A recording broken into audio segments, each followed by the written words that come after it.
This experience happened to me in 2020. The world was shutting down because of COVID and everyone was cooped up in their homes. Being an avid backpacker and camper, I used COVID as an excuse to travel to different national parks and camp out in different places. One of those places was a creek in Rocky Mountain National Park, Colorado. Without giving away my identity or revealing too much personal information, let's just say something happened with my job back in 2019 that caused my reputation to kind of suffer a bit, and a good number of people despised me. I had to change apartments, get a new phone number, and eventually quit my job. The mistake I made caused a good number of people to lose a lot of money, so the shitstorm was expected. I just didn't know how far it would go. I was literally getting harassed by different random numbers for a while. Some texts were even threatening.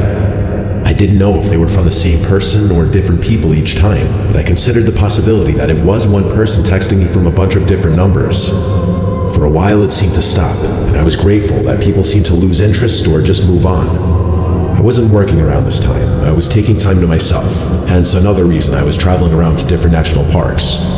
I drove the 3 hours to Rocky Mountain National Park, parked my truck, and started my hike up the trail to the creek. There was nobody else there. I'm sure that was because this was right when the lockdown started and people were taking it very seriously and not leaving their houses. That, and it was also still the winter time. There was a thin sheet of snow on the ground, hard enough that it made that loud crunching sound with every footstep. After a little while, I made it to the creek, and it wasn't frozen. It was still flowing. It was incredibly peaceful, and this was a detox I needed from the stresses of my life at the time. I found a place a little ways off the path to set up camp. After the tent was set up, I chopped up some wood, started a fire, and cooked some sausages on the stove. Then I started reading my book by the fire. After finishing a few chapters, it was getting dark out. Thank God for headlamps. I rolled a J and started smoking it. After a few hits, I felt my phone start going off. Honestly, apart from my family, I don't have a lot of people texting me, so I pulled out my phone from my jacket pocket and saw a bunch of texts from an unknown number. My heart skipped a beat. I realized it was happening again. The texts were from a number with a 203 area code, which I looked up to be Connecticut. Whoever it was texted me saying, "How's your camping going, buddy?" The second text said, "It's beautiful out here." The third text said, "I see why you came up here." My default reaction was to respond, "Who is this?" If they simply left it at "How's the camping going?" I would have assumed it was a family member, but they were sending messages as if they were here with me. The weed had already entered my system and I was definitely high. This did not help my anxiety one bit. I felt extremely paranoid and started looking around me, standing up and doing a complete 360, looking in every direction out to the increasingly darkening woods. I went to get my P365 handgun from my bag just to make me feel safer. Usually I'd put a fire out before calling it a night, but as paranoid as I was feeling now, the thought of being in total darkness freaked me out. I went into the tent and crawled onto my sleeping bag. I stared at my phone, at the texts, waiting for a response which didn't come. Minutes dragged on, and I just wanted the weed to wear off, honestly. I still had my headlamp on, so I tried to continue where I left off in my book, but between being high and my mind being stuck on those texts, I was kidding myself thinking I could read. I decided to just watch YouTube videos on my phone to pass the time. I didn't feel comfortable going to sleep just yet. I was watching some murder documentary on YouTube. I know, pretty interesting choice considering the setting, and when I least expected it, I got another text. A response to my question before. They responded, "Doesn't matter anymore." My heart started racing all over again. I replied back, "How did you know I'm camping?" But once again, no response after this. The anxiety of the situation was weighing heavier and heavier on me. Was this a prank by a friend or a family member? Or was this one of those people harassing me again? But if it was the latter, how would they know I'm camping? That's the really uncomfortable part. I managed to kill an hour just watching videos on my phone, and I noticed the glow from the fire outside was growing dimmer and dimmer as the fire died down to almost nothing. In the wintertime, without the sound of bugs, the woods are dead silent apart from wind on a windy night. The second a video would stop playing, the silence would become deafening. Usually I'd embrace the peace, but my peace was completely disturbed because of these texts. Something then broke the silence, the unmistakable sound of human footsteps in the snow. They approached my tent until they were only maybe 6 feet from outside the tent. Then the footsteps stopped. I had the gun tightly gripped in my hand, ready to turn the safety off. There was suddenly a flash from outside. It looked like someone briefly shined a flashlight at the tent, or they took a picture. I had my answer soon enough. I heard the person walk away now before their footsteps slowly faded out to silence. And as I expected to happen in the back of my mind, my phone dinged and vibrated, and that number sent me a photo. The photo was of my tent. Following that was a text that said, "Have a good night's sleep." I can't explain it, but suddenly it felt like I completely snapped out of the remainder of my high, and a bout of adrenaline and confidence overwhelmed me. I unzipped the tent and shot 2 rounds into the air. The sound of footsteps running away in the snow in the not-so-far distance told me that it worked and scared the person off, but it also disturbed me even more, that would mean they were still hiding somewhere in the distance, watching. I screamed a threat into the air and climbed back inside my tent. I believe it worked because there were no more texts and no more sounds of footsteps. I was awake for hours after, simply because the occurrence completely woke me up. I felt like I drank 3 cups of coffee. Eventually, I did fall asleep, and waking up to morning sunlight was a huge relief. Whoever followed me there was not ready for me to pull a gun. I definitely don't seem the type of person that would own a gun, and I know that. That was my first time shooting that gun since buying it, and in fact my only time to this day. Whoever had been texting me, harassing me, and apparently stalking me, apparently decided to back off when they found out I had a gun, because almost 5 years later now, and I haven't been bothered. Still, it was a nightmarish night, and I can't imagine how differently it might have turned out if I wasn't armed.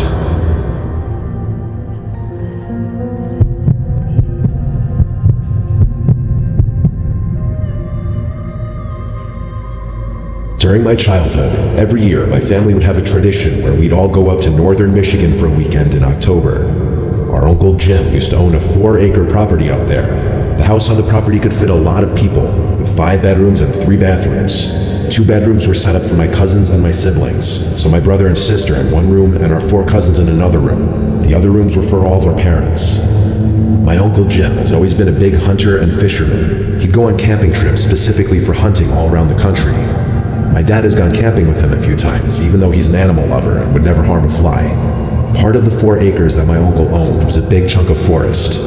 He marked a line of trees with red paint to mark the property line. Beyond that was just forest owned by the county, I don't know. The nearest house in that direction was probably miles away. Me, my brother Adam, and my cousins Jake and Joe all came up with an idea at lunch when our dads were talking about hunting. We wanted to go camping in the woods that night. Our dads were on board with it. They were definitely already kind of drunk, so more likely to say yes to stuff.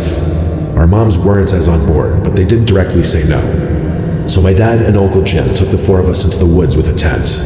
My girl cousins and sister were not involved in this. It was just us boys. They led us into the woods, and when Joey, the youngest of us, started complaining that it's too far, they started laughing. That's how our dads are when they're together, especially when they drink. They loved messing with us as kids. Speaking of ages, I'm oldest. At the time, I was around 13. Adam and Jake were around 10, and Joe was around 9. We went beyond the property line as there was this small clearing in the woods with a bunch of soft green, mossy-looking stuff that my uncle referred to as deer beds, I'm pretty sure. He said it was perfect for a campsite, that he's used it before. My dad and Uncle Jim kind of gave us a half-drunk lesson on setting up a tent. They made us help out so that it wasn't just them doing all the work. It was a really big tent, big enough for 4 people, especially kids. Once it was set up, we put our sleeping bags inside. We did this during the day because obviously it was infinitely easier than doing it at night. After all of that, we went back to the house and played games outside until dinner time. At dinner, our moms again expressed that they weren't fans of this idea, that we were too young to be out in the woods alone. Our dads insisted that we'd be fine, and I remember my dad making a joke that we'd be close enough for them to hear our screams if something were to go wrong. It wasn't until later on that our dads led us back into the woods to the tent. We all had flashlights and extra blankets since it was cold at night. I also brought a deck of Uno cards for us to play. When we all got situated in the tent, my dad and Uncle Jim left back to the house. We were suddenly alone in the woods. Honestly, we weren't as close to the house as you think. We were deep enough into the woods where you couldn't see any light from the house. We started playing Uno for a while. I'd say half an hour at least. Playing Uno is actually a really good time killer. It passes the time really well. The tent was lit up by our flashlights arranged in a circle. All was fun and swell until we heard a scream in the distance. It sounded like a girl's scream. We all went silent and looked at one another with the same faces. I then remembered that foxes' screams sound like the scream of a woman, so I told everyone that. I saw how freaked out Joe was especially, but my statement calmed everyone down. We continued to play Uno. I actually won like every single round. At that point, no one had mentioned the scream again.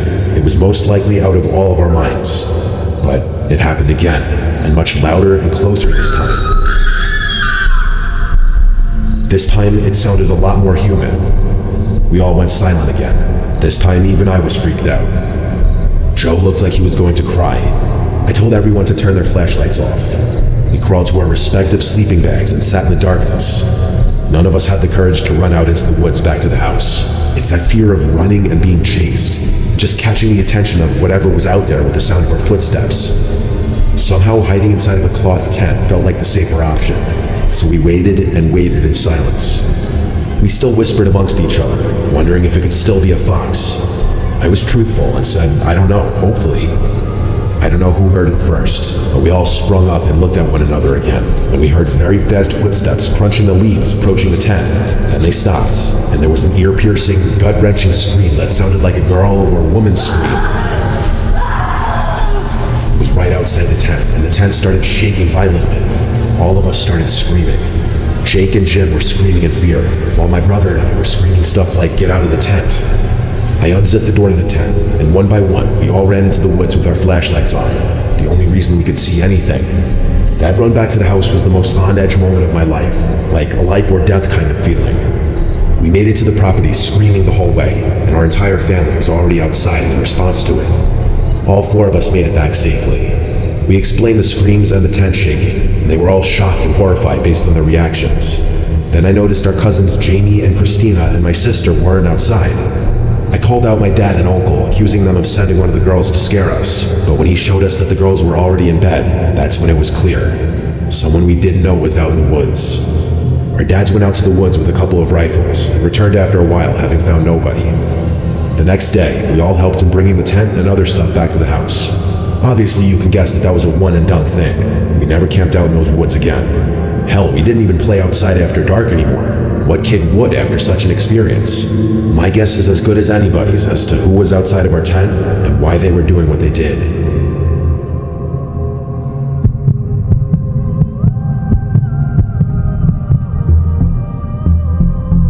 What I'm about to tell you still leaves me to question what is real and what's not. This happened to my dad and I, and even now, 2 years later, I get chills just thinking about it. I know how it sounds. If I were you, I wouldn't believe it either, but I swear to you, every word is true. 2 years ago, my dad and I traveled to go camping at a spot out in the deep country. We enjoyed doing this, as it was often a very nice time to get away from real life. This place in particular was a nice spot. Hiking trails, zip lines, a bit touristy, but it has deep history. Native American lands, you know? First night there, it was perfect. Families at other campsites, campfires everywhere, kids laughing, the kind of peaceful night you go camping for. We cooked hot dogs, roasted marshmallows, cracked open a few beers, and made small talk with the people around us. A typical peaceful first night, but the second night is when things started to change. The staff told us we were the only ones in the park.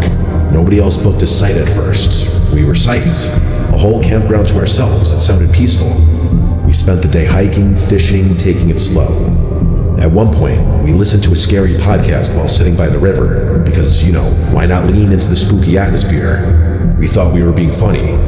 By the time the sun started setting, we were feeling good. A little buzzed from the beers, tired in that satisfying way after a long day outdoors. We decided to head to the park's information center to charge our phones and grab some snacks before it got too dark. The walk back to our campsite, that's when the unease set in. The woods felt different. The air was heavier. The sky had this weird tint, like twilight didn't want to leave. My dad turned to me and said, "Doesn't this feel off, like we're in some kind of dream?" And he was right, it did. The forest felt endless, stretching out in every direction. My chest got tight. I couldn't shake the feeling that we weren't alone. We didn't say much after that, just kept walking, both of us glancing over our shoulders like we expected to see something lurking in the trees. Back at camp, we stayed close to the fire.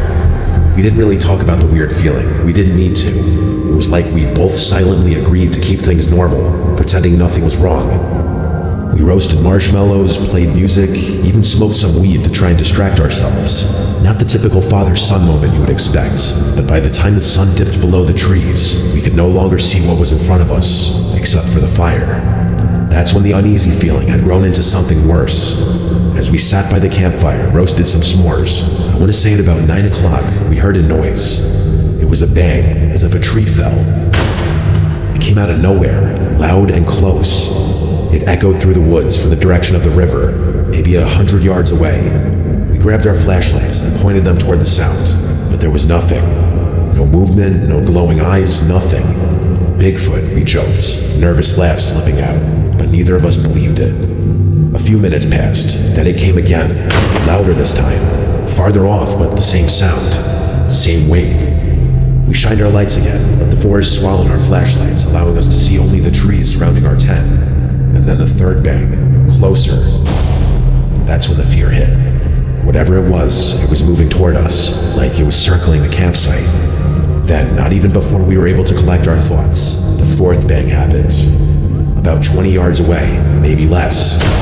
That's when the real fear and adrenaline set in. Whatever high I had going for the weed was now long gone. My dad turned to me with his eyes wide. I saw the fear in his face. We agreed to get in the tent. We quickly scrambled and threw the last of the firewood onto the fire, hoping the flames would scare off whatever was out there. Then we scrambled into the tent, leaving everything else behind. I ran inside of the tent and quickly dropped to the ground, lying flat. My dad, moving a little slower, following right behind me. As he was about to get into the tent is when the loudest bang happened. So close, it felt like the ground shook. My dad froze, staring out into the dark. I said his name, grabbing his attention as he stared in shock, then quickly jumping into the tent. He muttered, "It's standing there." "What's standing there?" I asked. "I don't know," he said, his voice trembling. It was like a wall of darkness. He sat by the zipper as I buried myself under my sleeping bag, trying to move as quietly as I could. He sat there clutching the only weapon we had, a small knife. Useless really, but it was all we had. Then came this vibration noise that is still hard to explain to this day. It started low, like a hum, but it wasn't just sound. It filled the air. It was a feeling inside of us, making our chest tight. I've never felt anything like it. My dad whispered, "You hear that?" I couldn't answer. I just nodded, too scared to make a sound, with the feeling as if we were being hunted. This went on for about 5 minutes as we sat in silence. And then, this other sound. It wasn't an animal, and it wasn't human. It was this guttural, alien-like noise, as I like to put it. It honestly sounded like the Demogorgon from Stranger Things. Nothing I had ever heard before. We stayed frozen in that tent, too scared to breathe, too scared to move. I had this small mesh window right by where I was laying, but I refused to look outside of it with the fear of being seen, just sitting there trying to control my breathing as my dad still sat there with the knife. And that's when the weirdest thing happened. In the middle of all the chaos, we just blacked out. Neither of us remembered trying to fall asleep. My dad was still clutching the knife when we woke up, lying in the middle of the tent. I woke up on my back in a panic, as if something was standing over me. My first thought was to grab my phone to check the time, but it was dead. I asked my dad to check his. Dead too. Both had been fully charged the night before, making sure we had them working in case of an emergency. We stepped outside to pee. As we stood 5 feet from the tent and peed back to back, still scared out of our minds, we saw that it was still pitch black outside. The air was cold and still. The food we'd left on the table completely untouched. The fire we'd stoked before diving into the tent burned down to ash like it was never touched. The whole place felt wrong, like we shouldn't have been there. We waited the night out in the tent without saying much to each other, just trying to get some real sleep. We packed up in silence, not saying a word until we were in the car. When we finally talked about it, we realized we'd both felt the same thing that night. Watched and hunted, like something was waiting for us to slip up. We told my mom when we got back. She thought we were crazy, said maybe we got drugged or inhaled some weird gas, but it wasn't that. Whatever happened that night, it was real. We both experienced the same thing. To this day, we don't know what it was. We didn't see it, not fully, but my dad came closest. Whatever he saw, it wasn't human, and it wasn't natural. We never heard any similar story like ours. We haven't been back to that camping site since, or even gone camping